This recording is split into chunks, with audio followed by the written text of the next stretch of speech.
Students नमस्कार। मैं doctor Ghanshyam लाल भारद्वाज उपस्थित हूँ रुचिरा प्रथमोभाग कक्षा 6वीं से पाठ 8 सूक्ति स्तवकः के अभ्यास कार्य और प्रश्नोत्तरों को लेकर। प्रश्नोत्तरों से पूर्व हम इस पाठ में प्रयुक्त सूक्तियों का सारांश जान लेते हैं। सारांश यह है कि कार्य परिश्रम से ही सफल होते हैं। सोते हुए शेर के मुख में हिरण नहीं जाते। पुस्तक में पढ़ा गया पाठ जीवन में साध लेना चाहिए। जो पाठ सार्थक न हो, जिसे जीवन में लागू न किया जा सके, उस पाठ के पढ़ने का क्या लाभ। प्रिय वाक्य को सुनकर सभी मनुष्य प्रसन्न होते हैं, अतः मधुर बोलना चाहिए। चलती हुई चींटी सैकड़ों योजन पार कर जाती है और एक स्थान पर बैठा हुआ गरुड़ भी उड़े बिना एक कदम भी पार नहीं कर सकता। किसी भी वस्तु के बाहरी स्वरूप को देखकर उसके आंतरिक गुणों का अनुमान नहीं लगाया जा सकता, किंतु समय आने पर वे आंतरिक गुण भी प्रकट हो जाते हैं। यह सारांश हुआ। इसी आधार पर हम प्रश्नों के उत्तर देंगे। आइए, प्रश्न नंबर 1। सर्वान श्लोकान सस्वरम गायतः। सभी श्लोकों को सस्वर गाइए। पाठ पढ़ाते समय मैंने इन श्लोकों को गा करके ही पढ़ाया था। आप पिछले वीडियो में ये देख सकते हैं और सुन सकते हैं। प्रश्न 2। श्लोकांशान योजयतः। श्लोक के अंशों को योजयतः जोड़िए। श्लोक के हिस्सों को जोड़िए। ये अलग अलग क और ख वर्ग में श्लोक के हिस्से हैं।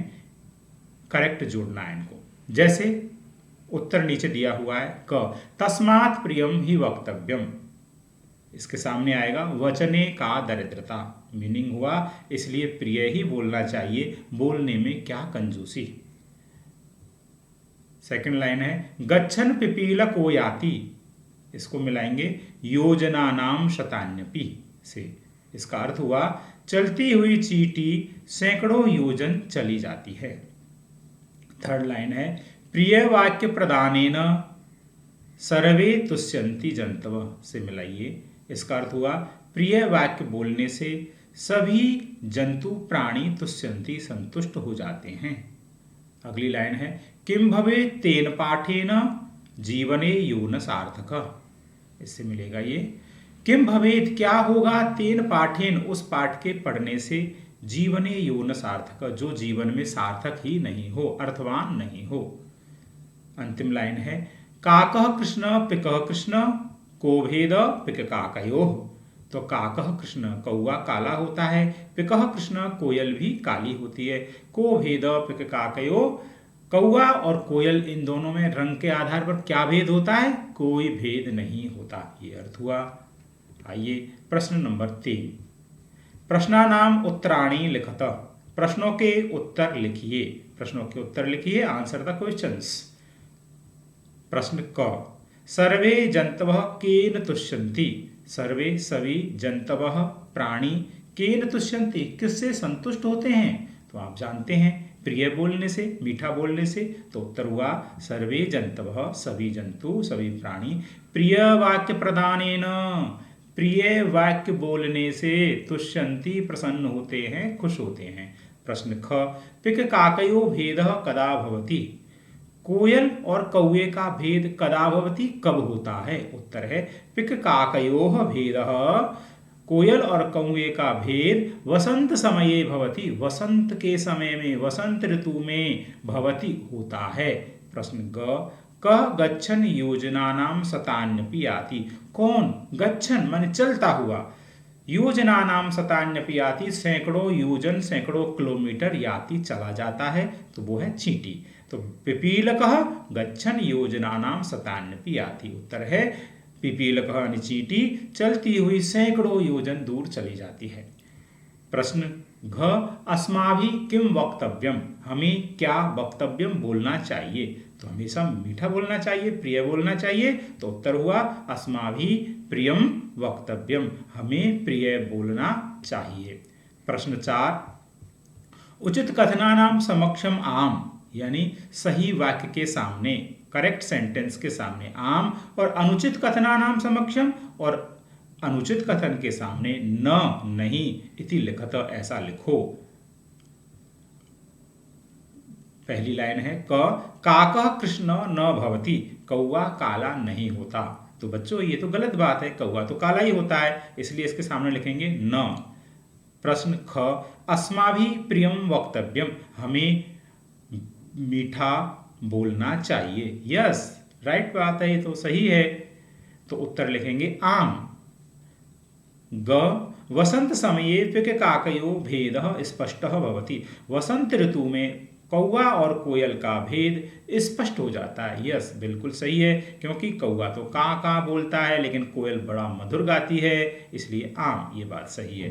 प्रश्न घ वैनतेयः पशु अस्ति, वैनतेय मानी गरुड़ पशु होता है, नहीं, वैनतेय गरुड़ पशु नहीं होता, वो पक्षी होता है, वो पक्षी राज होता है, भगवान विष्णु की सवारी है वो, है ना। तो इसके लिए लिखेंगे न, नहीं। प्रश्न अंग वचने दरिद्रता न कर्तव्या, वचने बोलने में दरिद्रता कंजूसी न कर्तव्या, नहीं करनी चाहिए, अच्छा बोलो, मीठा बोलो। यस, सेंटेंस राइट है, लिखेंगे आम। अगला प्रश्न 5 मंजुषातः समानार्थक पदानि चित्वा लिखतः, मंजुषा से, ये नीचे मंजुषा दी है, समानार्थक पदों को चुन करके लिखो। देखो, ग्रंथे कोकिलः गरुड़ः परिश्रमेण कथने, ये सब मंजुषा है ना। अब प्रश्न क का पर्यायवाची वचने, वचने का पर्याय हुआ कथने यानी वाक्य में। और प्रश्न ख वनतेय, वनतेय मानी गरुड़, तो इसका पर्याय हुआ गरुड़ः। पुस्तके यानी पुस्तक में, इसका पर्याय हुआ ग्रंथे, ग्रंथ में। प्रश्न घ उद्यमेन, उद्यम मानी परिश्रम, पर्यायवाची हुआ उद्यमेन तो परिश्रमेण, परिश्रम द्वारा। पिकः मानी कोयल, इसका पर्याय है कोकिलः। प्रश्न 6 प्रश्न में है विलोम पदानि योजयत, विलोम पदों को मिलान कीजिए, मैच द एंटोनिम्स। देखिए, प्रश्न क और प्रश्न क दोनों तरफ लिखे हुए, इनको क और ख वर्गों को मिलाना है। सार्थक, नीचे उत्तर देखिए, सार्थक, इसका विलोम शब्द हुआ निरर्थकः। कृष्णः मानी काला, तो पर्याय हुआ, विलोम शब्द हुआ इसका श्वेतः, सफेद। अनुक्तम, इसका विलोम है उक्तम, यानी नहीं कहा हुआ, और उक्तम मानी कहा हुआ। गच्छति, जाता है, इसका विलोम है आगच्छति, आता है। जागृतस्य, जागे हुए का, इसका विलोम है सुप्तस्य, सोए हुए का। प्रिय बच्चों, इस प्रकार इस पाठ के प्रश्नोत्तर हमारे पूरे हो गए।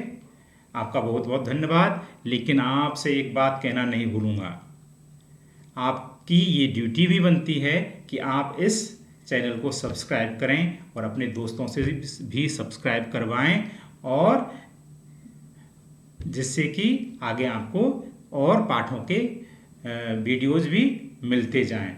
बेल आइकन आप ज़रूर दबाएं, जिससे हर वीडियो आपको मिले। बहुत बहुत धन्यवाद।